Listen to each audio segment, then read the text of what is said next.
Welcome to the deep dive. Today we're stepping into some pretty eerie territory. We are indeed. We're looking at a story from Pune about a flat that people are apparently just too scared to live in. Yeah, a haunted flat. And our source for this is actually a podcast script excerpt. Right, from a show called Atori Kaiyan, that's Incomplete Stories. Mm-hmm. And the episode title is Pune Shrapit Flat. The Cursed Flat of Pune. Exactly.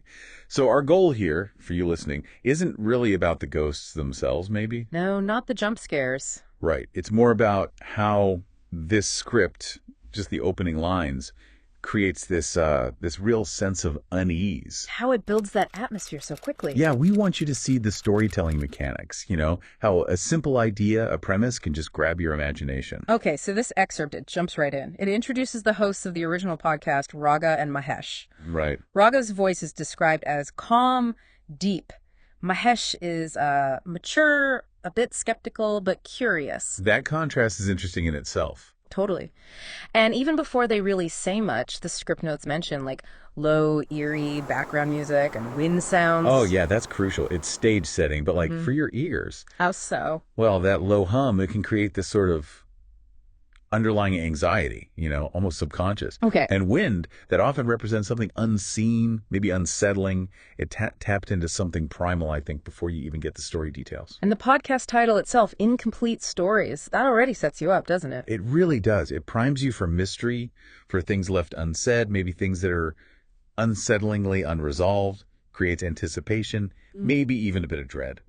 So Raghav, the calm host, he kicks things off welcoming listeners and just states it flat out. We're talking about a flat in Pune people are afraid to live in. Boom. So direct. And then Mahesh, the other host, he immediately jumps in to reinforce that fear. Why do that? Why not build up to it slowly? Tease it out. Well, I think that the directness is a really powerful hook, honestly. It taps right into our curiosity about, danger, the unknown. Okay. By telling you the result first, people are scared before giving the reason. Yeah. It creates this information gap. A vacuum. Exactly. And our brains just want to fill that gap. It's a kind of narrative shortcut to get you intrigued fast. It plays on that whole fear of the unknown thing. Sometimes ambiguity is scarier than a known threat. Yeah, that makes sense. And you can sort of picture how the voices would work. Raghav's calm delivery making the scary claim sound almost factual. Like it's just an accepted, chilling reality. While Mahesh, being skeptical but curious, he might mirror how you, the listener, feel at first. Really. Why? Precisely.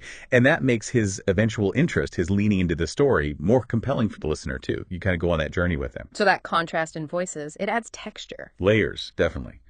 Raghav's calm suggests the fears established may be pervasive. Mahesh's skepticism invites you, the listener, to join the investigation. Let's figure this out. It's like believing and questioning at the same time. Which is often how we process weird or unsettling information, isn't it? Part of you thinks, whoa, and part thinks, hang on. So wrapping this part up then, what's the main takeaway from this little snippet of Pune Ka Shrapit Flat? I think the key thing is how quickly and effectively it establishes mystery and fear. Just with that simple statement. Right, people are afraid.